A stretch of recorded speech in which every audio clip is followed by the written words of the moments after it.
Hello everyone, and welcome to another Breakfast with the Vicar. I've been a bit bad this week, and I'm not posting as many thoughts as I should have done really. This is the first one this week, and it's Friday already. Well, why has this happened? Am I lazy? Am I bored? Am I just out of the habit? It got me thinking, and it's hard to say, isn't it? But I suspect that there is a bit of all of those things going on, but the greatest reason, of course, for not posting anything is simply isolation. Last week was the first week in lockdown, and it was all very exciting. It was fun, dare we say. It was novel for all of us, but no, it's not. Now it's reality, and it's not fun anymore. One of the biggest problems with isolation is that humans aren't meant to be isolated. We aren't meant to be solitary creatures. Very few animals are, and whether we like it or not, we are animals at our core. We are designed or created to be group animals, and when we aren't in groups, we suffer. Now, this makes me endure, and you endure, what old people go through all the time. Not only old people, but people living in rural communities or disabled in any way, or those who rely on now non-existent public transport. Isolation carries many dangers, and one of them is our mental well-being. Yet isolation is a great worry for many, and the biggest issue that I come across when I go and visit my parishioners is loneliness. Loneliness is a real killer. When we are isolated, we stop even knowing what day it is. We might forget the time, we forget to eat or to sleep or to drink. And yet all these things affect isolated people and old people all the time. So at this time it is vital that we carry on talking to each other. Make that phone call to a neighbour or an elderly person. Do you remember to speak to people that you pass when you go out for a walk on your regulation one trip out per day? I notice how some people stop and chat, and they want to stop and chat a lot more than they used to, or at least some people do. Some people seem to use isolation as an excuse for rudeness, and they just avert their eyes as they pass in silence 2 meters away. I've noticed that these rude people seem to be younger, or perhaps they fare better with solitude, or perhaps they are more adept at using technology and social media to keep in touch with their friends. Old people aren't. They want to talk.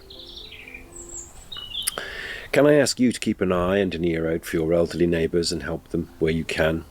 Anyway, back to where I started. Why did I fall asleep in the chair the other day? Well, there's all the housework I'm doing, of course, now that I have my 4 grown-up children, all in their 20s, living at home, and an enormous amount of tidying and washing, not to mention the cooking, although we do share that. But still, how many times can one empty the washing machine each day? Well, the answer is quite a lot. It's quite hard work, and a lot of people do this all the time, of course. Well, I'm not used to it, I suppose. There's a lot of other work going on as well. Some of it to do with the virus and our frontline service against it, and some of it caused simply by the virus and our response to it.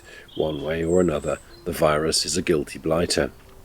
But the other reason I fell asleep, I think, was lack of exercise and fitness.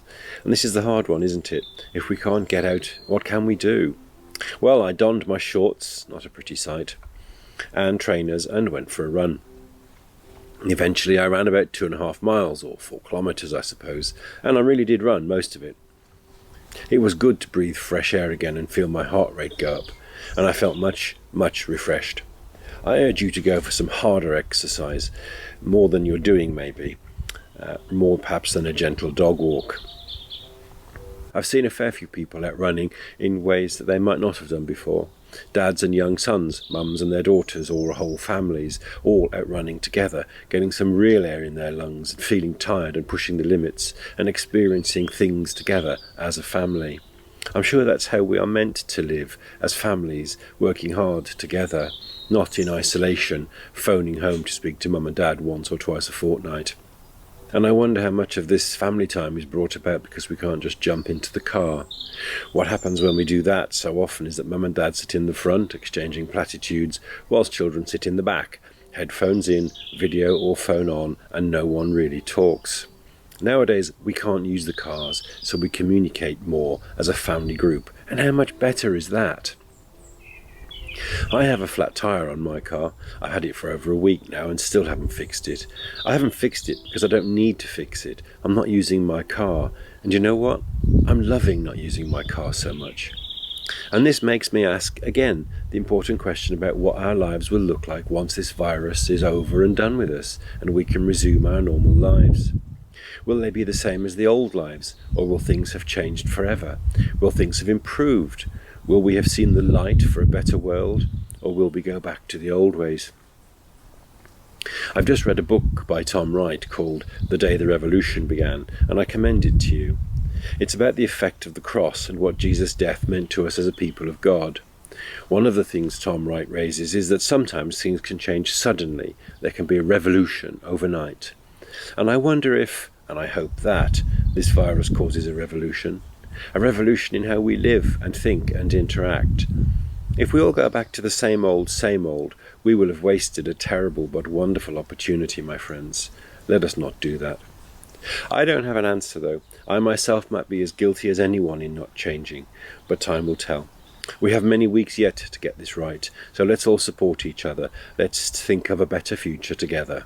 All blessings to you, my friends, and thanks for listening.